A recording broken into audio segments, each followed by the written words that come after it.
Oke, baik. Assalamualaikum warahmatullahi wabarakatuh. Salam sejahtera bagi kita semua. Yang saya hormati, Bapak dosen pengampu mata kuliah Bahasa Indonesia, serta rekan-rekan mahasiswa yang saya banggakan. Puji syukur kita panjatkan kehadirat Tuhan Yang Maha Esa atas kesempatan yang diberikan kepada saya hari ini. Perkenalkan, nama saya Salsabella Adelia Fitri, mahasiswi program studi manajemen Universitas Muhammadiyah Kalimantan Timur. Pada kesempatan kali ini, saya akan mempresentasikan sebuah analisis kebijakan publik yang berjudul Paradoks PPN 12%, penerimaan negara versus akselerasi ekonomi. Oke, baik rekan-rekan dan Bapak Ibu dosen, mari kita bedah slide pertama ini. Kita mulai dari sebuah fakta mendasar. Pajak adalah tulang punggung kedaulatan sebuah negara. Mungkin teman-teman tahu kalau negara kita punya banyak sekali sumber pendapatan. Ada dari sumber daya alam, ada dari perusahaan milik negara atau BUMN, dan lain-lain.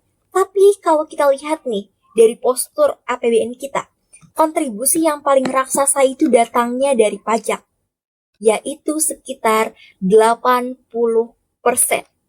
Artinya, hampir seluruh operasional negara kita ini, mulai dari gaji PNS sampai pembangunan infrastruktur di Kalimantan Timur, modalnya adalah pajak kita semua.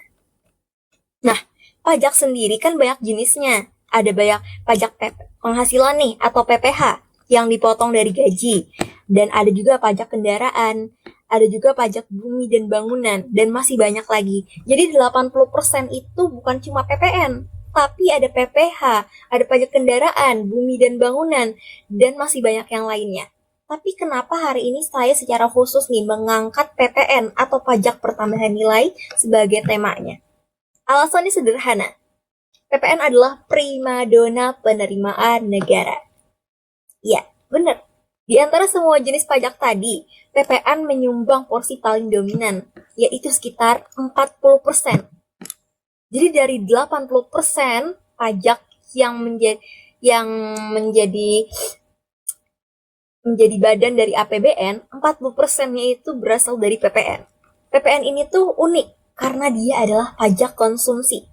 Semisal nih, kita beli kopi di kafe ya, atau beli kuota deh, atau beli baju baru deh, kita udah otomatis membayar PPN. Jadi PPN ini adalah instrumen paling stabil yang dimiliki pemerintah untuk mengisi kas negara. Nah, sekarang pertanyaannya, kenapa tarifnya harus 12%? Disinilah kita bicara tentang urgensi konsolidasi fiskal. Teman-teman, pasca pandemi COVID-19, dompet negara kita sedang tidak baik-baik saja. Pemerintah mengeluarkan biaya yang sangat masif untuk penanganan kesehatan dan pemulihan ekonomi. Sementara pemasukan negara kita sempat merosot. Dan kondisi inilah yang menciptakan adanya defisit anggaran. Nah, mungkin masih asing di telinga kalian istilah defisit anggaran. Defisit anggaran itu adalah kondisi di mana pengeluaran negara jauh melampaui dari pendapatan kita, melampaui dari pendapatannya. Nah, ibarat kita punya kebutuhan nih 10 juta, tapi uang yang kita punya hanya 7 juta. Nah, 3 jutanya itu adalah defisit. Nah, biasanya cara menutupinya itu dengan cara berhutang atau meminjam gitu. Pemerintah tidak ingin kita terus-menerus nih terjebak dalam utang yang sangat besar, itulah sebabnya dilakukan konsolidasi fiskal atau diet anggaran agar keuangan kita kembali sehat. Targetnya adalah menekan defisit anggaran kembali ke angka aman, yaitu di bawah 3% terhadap PDB. Nah, langkah ini tuh bukan berarti gak sesuai hukum dan lain sebagainya. Namun, ini adalah mandat resmi nih teman-teman dari Undang-Undang Nomor 7 Tahun 2021 tentang harmonisasi peraturan perpajakan atau Undang-Undang HPP. Di pasal 7 itu sudah disepakati nih bahwa kenaikan tarif PPN 12% adalah langkah strategis untuk memperkuat kondisi ekonomi kita di masa depan. Jadi poin yang ingin saya tekankan di sini adalah kenaikan PPN tadi bukan sekedar angka yang muncul tiba-tiba aja, tiba-tiba naik 12% karena pemerintah mau gitu. Bukan, tapi karena Itu udah upaya sadar pemerintah menyehatkan APBN kita demi kemandirian bangsa. Oke. Nah, namun sebagai mahasiswa kita harus kritis. Apakah penyehatan kas negara ini harus dibayar dengan menurunnya daya beli masyarakat? Mari kita bedah dampaknya di slide selanjutnya. Setelah kita paham bahwa PPN adalah tulang punggung pendapatan negara, pertanyaan kritis selanjutnya yang sering muncul di benak masyarakat nih, termasuk kita sebagai mahasiswa juga, adalah oke, tarifnya naik, tapi uangnya lari kemana? Apakah benar-benar sampai ke rakyat? Oke, di slide ini saya ingin menunjukkan bahwa pajak yang kita bayar memiliki jalur alokasi yang sangat jelas dan dilindungi oleh konstitusi.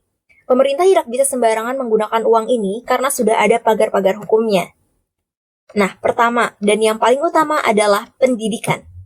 Tahukah teman-teman, berdasarkan amanat pasal 31 Undang-Undang 1945, negara wajib mengalokasikan minimal 20% dari anggaran untuk pendidikan. Jadi setiap kali kita membayar PPN saat belanja, sebenarnya itu kita sedang berkontribusi nih teman-teman, langsung untuk mencerdaskan kehidupan bangsa. Kita udah sedang berkontribusi langsung nih. Jadi uang itu tuh mengalir menjadi beasiswa, terus bantuan operasional sekolah, hingga fasilitas riset di kampus-kampus kita, termasuk di Universitas Muhammadiyah Kalimantan Timur ini. Kedua adalah sektor kesehatan. Belajar dari pengalaman pandemi, pemerintah semakin memperkuat sistem kesehatan nasional. Alokasi pajak juga dialirkan ke sini sesuai dengan mandat Undang-Undang Nomor 17 Tahun 2023 tentang kesehatan. Tujuannya adalah agar puskesmas di daerah terpencil bisa jadi lebih layak. Alat medisnya lebih lengkap, iuran BPJS Kesehatan yang kurang mampu bisa tetap disubsidi oleh negara. Ketiga, perlindungan sosial atau bansos. Ini adalah bentuk subsidi silang yang paling nyata. Melalui pajak, pemerintah menyediakan jaring pengaman ekonomi berupa subsidi energi, bantuan pangan, hingga program Keluarga Harapan atau PKH. Nah, hal ini tuh diatur dalam Undang-Undang Nomor 11 Tahun 2009 tentang kesejahteraan sosial. Jadi, PPN yang dibayar oleh mereka saat berbelanja barang mewah dan lain sebagainya, sebagian dananya itu dialihkan untuk membantu saudara-saudara kita yang berada di garis kemiskinan. Terakhir, ada transfer ke daerah. Sesuai dengan Undang-Undang Nomor 1 Tahun 2022 atau Undang-Undang HKPD, sebagian besar penerimaan pajak pusat dikembalikan lagi ke daerah-daerah. Nah, jadi tujuannya itu untuk apa? Agar pembangunannya tidak hanya berpusat di Jakarta aja nih teman-teman. Jadi merata ke seluruh pelosok desa melalui dana desa dan dana alokasi khusus. Jadi poin penting yang ingin saya sampaikan di slide ini adalah secara filosofis PPN 12% adalah instrumen gotong royong nasional. Kita membayar lebih agar negara punya modal untuk menjamin hak dasar warga negaranya. Namun, transparansi saja tidak cukup. Masyarakat butuh bukti nyata bahwa setiap rupiah yang naik benar-benar dirasakan manfaatnya secara efisien tanpa ada kebocoran anggaran. Karena jika alokasi ini tidak transparan, maka kenaikan pajak hanya akan dianggap sebagai beban, bukan investasi masa depan. Sekarang mari kita lihat kenyataan pahitnya. Apa dampaknya terhadap daya beli kita jika harga-harga mulai naik? Mari kita bedah di slide mekanisme transmisi. Setelah kita tahu kemana uang pajak itu dialokasikan, sekarang kita masuk ke bagian yang paling menantang. Bagaimana kenaikan 1% ini bekerja di dalam sistem ekonomi kita? Mungkin ada yang berpikir, cuma naik 1% dari 11 ke 12, masa efeknya besar? Nah, disinilah kita harus melihatnya secara makro, melalui apa yang saya sebut sebagai efek domino. Langkah pertama, kenaikan harga dan inflasi. Ketika tarif PPN naik menjadi 12%, hal pertama yang terjadi adalah kenaikan harga barang dan jasa di tingkat konsumen. Karena PPN itu adalah pajak konsumsi, produsen biasanya akan langsung membebankan kenaikan ini ke harga jual.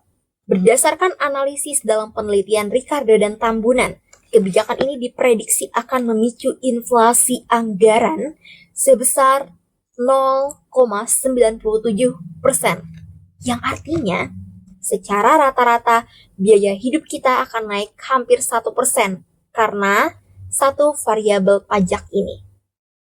Langkah kedua, penurunan daya beli dan konsumen.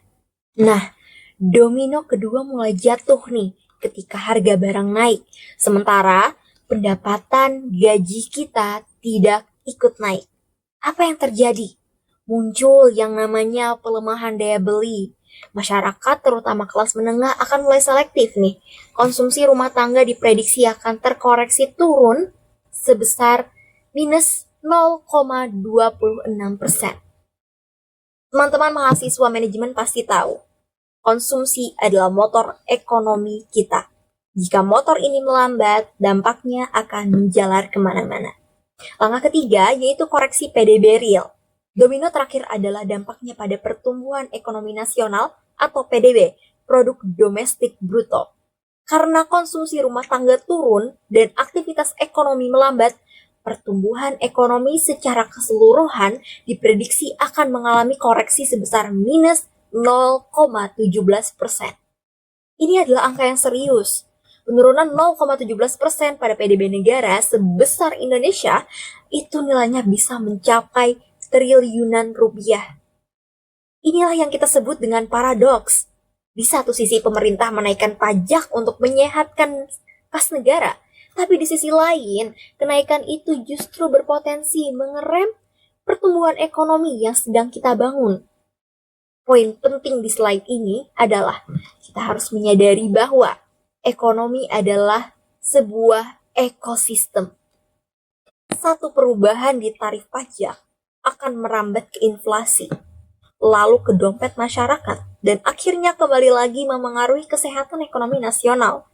Pertanyaannya kemudian, kalau masyarakat mulai berhenti bekerja, apa yang terjadi dengan industri kita? Apa yang terjadi dengan para pekerja? Mari kita lihat dampaknya pada upah dan lapangan kerja di slide selanjutnya. Setelah kita membahas bagaimana PPN 12% tadi mempengaruhi kantong pribadi kita, sekarang mari kita naikkan sudut pandang kita ke skala yang lebih luas. Bagaimana nasib industri dan perdagangan negara kita? Di slide ini, saya ingin menunjukkan bahwa kenaikan pajak menciptakan tantangan serius bagi daya saing produk dalam negeri.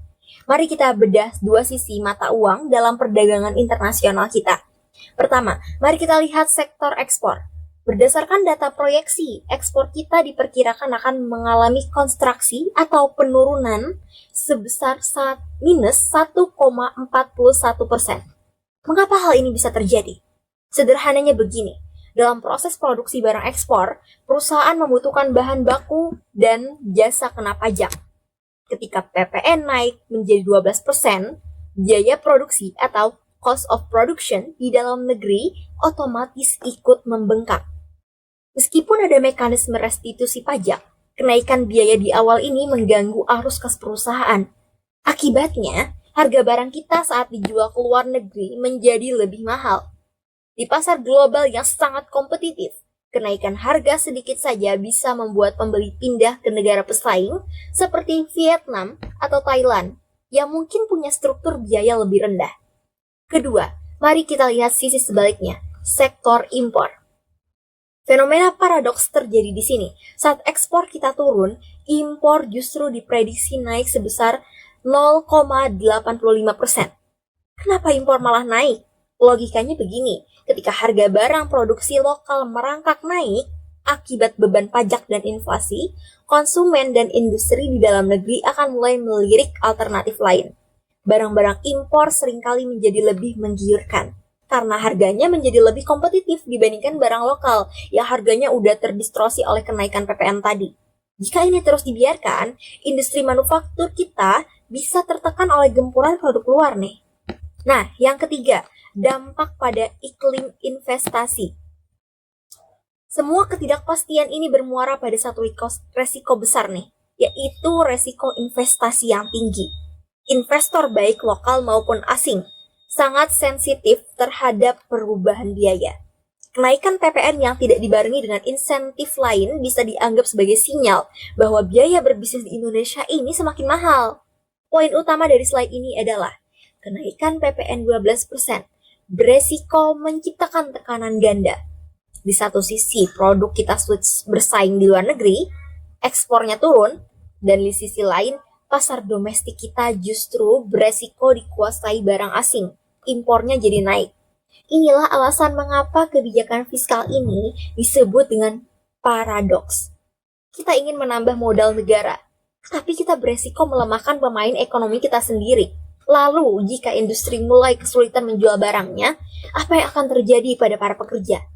Mari kita bedah dampak sosial di slide selanjutnya.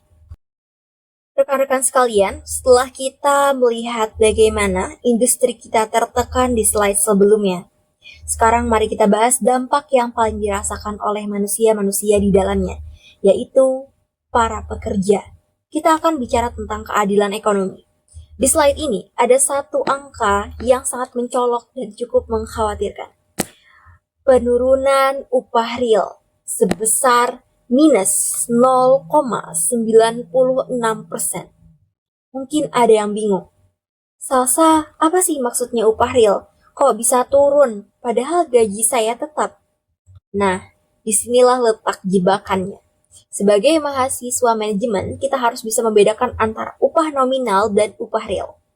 Upah nominal adalah angka yang tertulis di slip gaji kita. Misal, gaji kita 4 juta rupiah. Angka itu tidak berubah. Tapi upah real adalah daya beli dari uang tersebut. Bayangkan begini, jika biasanya uang 100.000 bisa dipakai untuk beli 10 liter beras, tapi karena PPN-nya naik dan memicu inflasi harga beras, jadi mahal nih. Uang 100.000 tadi sekarang cuma bisa beli 8 liter beras. Artinya, secara nominal, uang kamu tetap 100.000, tapi realnya kamu jadi lebih miskin karena kemampuan beli kamu turun. Itulah yang dimaksud dengan penurunan upah real sebesar minus 0,96%. Masyarakat dipaksa membayar lebih mahal untuk barang yang sama tanpa ada kenaikan pendapatan yang sebanding. Tanpa ada kenaikan nih pendapatan yang sebanding dengan harga yang jauh lebih mahal. Dampaknya tidak berhenti di situ. Kita harus waspada terhadap resiko pengangguran dan PHK massal. Logikanya begini, ketika daya beli masyarakat turun, mereka akan mengurangi belanja. Saat masyarakat mengurangi belanja, barang-barang di gudang perusahaan tidak laku. Ketika barang tidak laku, pemasukan perusahaan menjadi turun. Apa yang dilakukan perusahaan saat pemasukan turun? Mereka akan melakukan efisiensi yang besar-besaran. Awalnya mungkin hanya pemotongan uang lembur, tapi jika kondisi ini terus berlanjut, perusahaan terpaksa memutus hubungan kerja atau PHK untuk menekan biaya operasional. Inilah ancaman nyata di balik angka-angka statistik yang kita lihat. Poin utama yang ingin saya sampaikan di slide ini adalah kenaikan PPN 12% bukan sekedar urusan administrasi perpajakan. Ini adalah urusan piring nasi masyarakat. Jika kenaikan pajak ini tidak didampingi dengan kebijakan yang melindungi daya beli pekerja, kita beresiko memperlebar jurang kesenjangan sosial. Jika tidak ingin kas negara sehat karena pajak naik, tapi rakyatnya menderita karena daya belinya tercekik, inilah yang menjadi tantangan dan risiko fiskal terbesar bagi pemerintah kita saat ini. Lalu apa tantangan lainnya yang dihadapi pemerintah dalam mengelola pajak ini? Mari kita bahas di slide berikutnya mengenai risiko administrasi. Setelah kita membedah dampak ekonomi ke masyarakat, sekarang kita harus bertanya secara kritis. Apakah pemerintah benar-benar siap mengelola kenaikan ini? Ada 3 resiko besar yang harus kita perhatikan sebagai mahasiswa manajemen. Yang pertama, biaya administrasi dan pengawasan. Setiap kali tarif pajak berubah, beban-beban administrasi negara pasti naik. pemerintah harus memastikan seluruh sistem pelaporan pajak elektronik atau e-faktur sudah siap menangani perubahan tarif ini.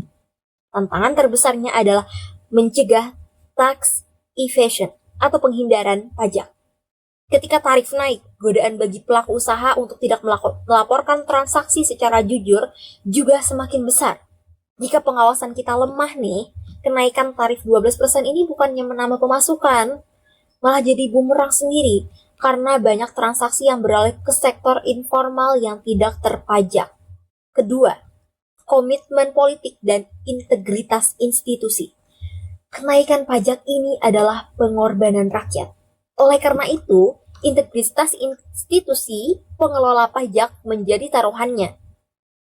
Di sini kita bicara tentang efisiensi anggaran. Rakyat akan menjadi sensitif dan resisten jika mereka harus membayar pajak lebih tinggi. Tapi di saat yang sama, mereka mendengar berita tentang inefisiensi atau kebocoran anggaran negara. Komitmen politik untuk memastikan setiap rupiah pajak benar-benar kembali ke rakyat adalah kunci utama agar kebijakan ini tidak memicu emosi yang tidak membuat publik menjadi tidak percaya. Ketiga, kepatuhan dan resistensi masyarakat. Ini adalah aspek psikologi ekonomi. Kita harus sadar bahwa masyarakat, terutama kelas menengah yang paling banyak mengonsumsi barang kena pajak, sedang berada dalam titik jenuh. Kenaikan PPN bisa memicu resistensi konsumen. Masyarakat mungkin akan mengubah pola konsumsinya menjadi drastis, yang pada akhirnya justru bisa menurunkan total penerimaan pajak itu sendiri. Ingat, dalam ekonomi ada kurva yang menjelaskan bahwa penaikan tarif pajak tidak selalu berarti meningkatkan pendapatan. Jika tarifnya sudah melewati titik jenuh masyarakat. Poin utama dari slide ini adalah keberhasilan PPN 12% tidak ditentukan oleh angka di dalam undang-undang saja, melainkan oleh kualitas eksekusi dan kepercayaan publik atau public trust. Tanpa sistem pengawasan yang bersih nih, dan tanpa adanya pembuktian nyata bahwa uang ini digunakan dengan benar, kenaikan pajak hanya akan menjadi beban administrasi yang sia-sia. Lalu bagaimana kita merangkum semua perdebatan ini? Di mana titik tengahnya antara ambisi negara dan realitas warga? Mari kita lihat sintesisnya di slide berikutnya. Rekan-rekan sekalian, setelah kita membedah satu persatu variabel ekonomi tadi, kita sampai pada inti dari seluruh presentasi saya hari ini, yaitu sintesis paradoks. Di slide ini, teman-teman bisa melihat ada dua kutub tuh yang saling tarik-menarik. Di satu sisi ada kepentingan besar negara, dan di sisi lain ada realitas hidup kita sebagai warga negara. Mari kita bahas satu persatu secara jujur. Di sisi kiri, kita melihat ambisi makro fiskal pemerintah. Ini adalah sudut pandang dari menara gading kebijakan. Pemerintah ingin mencapai kemandirian finansial negara. Kita tidak ingin APBN kita terus-menerus sakit dan tergantung pada utang luar negeri. Targetnya jelas, memang sangat bagus secara teori. Konsolidasi fiskal harus tercapai, di mana defisit anggaran ditekan hingga di bawah 3%. Dengan kenaikan PPN 12%, penerimaan negara akan meningkat secara signifikan untuk membiayai belanja negara seperti pendidikan, kesehatan yang sudah kita bahas pada sebelumnya tadi. Ini adalah sisi ideal. Namun, mari kita tengok di sisi kanan. Realitas ekonomi mikro. Ini adalah apa yang terjadi di pasar-pasar tradisional, di supermarket, dan di dapur rumah tangga kita. Realitasnya adalah daya beli kelas menengah sedang terus tergerus tajam. Sangat tergerus. Inflasi yang dipicu oleh pajak membuat pengeluaran kita membengkak untuk barang yang sama. Bukan hanya itu, ada ancaman nyata berupa kontraksi PDB dan resiko PHK massal tadi. Karena industri lokal terus menanggung beban biaya produksi yang juga membengkak. Inilah sisi realistisnya. Pertanyaan kritis untuk kita semua. Sebagai mahasiswa manajemen, kita harus berani mengajukan pertanyaan ini. Apakah penambahan penerimaan pajak ini sepadan dengan resiko resesi di tingkat rumah tangga? Secara administratif, Angka di kas negara mungkin akan terlihat hijau dan sehat. Tapi apa gunanya angka yang sehat di atas kertas jika daya beli masyarakatnya pucat dan lesu? Inilah paradoksnya. Negara ingin kuat dengan menarik lebih banyak dana dari rakyat. Negara ingin kuat dengan menarik dana lebih dari masyarakat kita. Tapi rakyat justru bisa melemah karena dananya ditarik secara agresif nih di saat yang kurang tepat. Poin utama di slide ini adalah ekonomi bukan soal angka saja, tapi soal keseimbangan. Ambisi fiskal tadi tidak boleh berjalan terlalu jauh, meninggalkan kemampuan real masyarakatnya nih. Jika keseimbangannya goyah, maka tujuan mulia pajak untuk mensejahterakan rakyat justru bisa berujung pada perlambatan ekonomi yang lebih dalam. Lalu apa jalan tengahnya? Bagaimana pemerintah bisa tetap mendapat pemasukan tanpa membunuh daya beli kita? Mari kita lihat strategi mitigasinya di slide akhir. Sekarang kita masuk ke slide 8. Rekalibrasi politik ekonomi. Oke, baik rekan-rekan sekalian. Kita sudah sampai pada bagian yang sangat krusial. Jika kenaikan PPN 12% ini sudah tidak bisa dihindari karena amanat undang-undang, lalu apa yang harus dilakukan agar ekonomi kita tidak tumbang? Pertama, disinilah saya akan menawarkan 3 strategi mitigasi rekalibrasi kebijakan yang harus diambil oleh pemerintah agar obat pajak ini tidak menjadi racun bagi ekonomi. Pertama adalah sinergi moneter, fiskal yang ketat. Pemerintah tidak boleh berjalan sendirian.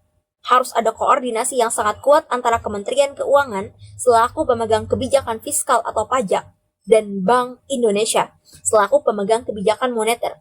Apa tujuannya? Untuk meredam inflasi. Saat PPN naik, memicu harga barang naik, Bank Indonesia harus sigap mengelola suku bunga dan nilai tukar agar lonjakan harga tidak menjadi liar nih. Nah, kita butuh stabilitas harga agar daya beli masyarakat tadi tidak jauh terlalu dalam. Yang kedua, ada pemberian insentif sektoral yang tepat sasaran. Kebijakan pajak ini tidak boleh dipukul rata. Pemerintah harus memberikan bantalan atau perlindungan lah khusus untuk sektor-sektor yang paling rentan, terutama pada UMKM dan industri strategis nasional, misalnya dengan memberikan kemudahan kredit, subsidi ongkos angkut, atau penyederhanaan birokrasi deh bagi pengusaha kecil. Tujuannya tadi, agar produk lokal kita tetap kompetitif nih di pasar dalam negeri, meskipun ada gempuran barang impor yang tadi kita bahas. Oke, yang ketiga, adanya dengan cara transparansi dan sosialisasi massal. Ini adalah kunci dari segalanya, membangun public trust atau kepercayaan publik. Pemerintah harus membuktikan secara nyata ke mana uang tambahan tadi itu mengalir. Kemana sih kenaikan 1% itu mengalir? Rakyat perlu melihat nih transparansi dalam aplikasi atau laporan berkala yang bisa diakses siapa saja. Jika rakyat melihat bahwa pajak mereka benar-benar dipakai untuk pembangunan sekolah yang bagus, puskesmas yang lengkap, dan bansos yang tepat sasaran tanpa dikorupsi, maka resistensi masyarakat akan berkurang. Sosialisasi yang jujur mengenai kondisi ekonomi negara jauh lebih baik daripada sekedar pengumuman tarif naik. Jadi poin utama slide ini tadi adalah kenaikan PPN 12% hanyalah satu variabel, keberhasilan. Hanyalah satu variabel. Keberhasilan sangat bergantung pada variabel pendukung lainnya. Tanpa mitigasi tadi yang cerdas, kita hanya mendapatkan kas negara yang penuh, tapi pasarnya sepi. Strategi ini adalah cara untuk memastikan bahwa pertumbuhan ekonomi kita bisa terakselerasi meskipun beban fiskal bertambah. Rekan-rekan sekalian, Bapak dan Ibu dosen yang saya hormati, kita telah menelusuri lorong panjang analisis hari ini. Mulai dari urgensi menambal defisit negara, hingga melihat air mata daya beli masyarakat yang mungkin tergerus. Sekarang, sampailah kita berada garis akhir. Apa kesimpulan besarnya? Pertama, secara formal dan konstitusional, kita harus mengakui bahwa kenaikan PPN 12% adalah instrumen yang sah dan legal. Ini adalah mandat dari Undang-Undang Nomor 7 nih, tahun 2021, Undang-Undang HPP, yang bertujuan mengamankan kemandirian APBN kita. Kita tidak ingin negara kita terus-menerus bergantung pada utang yang akan membebani anak cucu kita di masa depan. Nah, secara administratif, ini adalah langkah untuk kesehatan fiskal jangka panjang. Namun, kedua, secara empiris dan kemanusiaan, analisis data menunjukkan risiko yang tidak bisa kita abaikan. Kebijakan ini membawa ancaman nyata terhadap penurunan daya beli, penyusutan upah real sebesar minus 0,96% hingga potensi perlambatan ekonomi nasional. Kita belajar satu hal penting hari ini, bahwa angka-angka yang sehat di laporan keuangan negara tidak selalu berbanding lurus dengan kesejahteraan di meja makan rakyat. Kesimpulan akhir saya adalah, kebijakan fiskal yang hebat bukan hanya kebijakan yang mampu mengumpulkan uang sebanyak-banyaknya ke kas negara. Kebijakan yang hebat adalah kebijakan yang berlandaskan pada asas keadilan, efektivitas penyerapan anggaran, memastikan tidak ada setetes pun uang pajak yang dikorupsi. Jauh lebih krusial daripada sekedar menaikkan tarif pungutan dari rakyat yang sedang berjuang. Sebagai mahasiswa manajemen Universitas Muhammadiyah Kalimantan Timur, saya ingin menitipkan pesan. Pajak adalah bukti cinta kita pada negara. Maka, sudah kewajiban negara untuk mencintai rakyatnya kembali melalui pelayanan publik yang berkualitas, transparan, dan berkeadilan.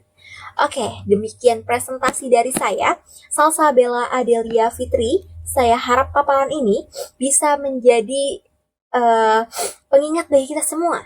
Jadi tidak hanya sebagai tugas kuliah semata, tapi jadi pengingat bagi kita semua untuk terus kritis dan peduli terhadap arah kebijakan bangsa kita. Terima kasih atas perhatian dan waktu yang diberikan. Saya sangat terbuka untuk sesi diskusi dan pertanyaan atau masukan dari Bapak, Ibu dosen, dan rekan-rekan sekalian. Wassalamualaikum warahmatullahi wabarakatuh.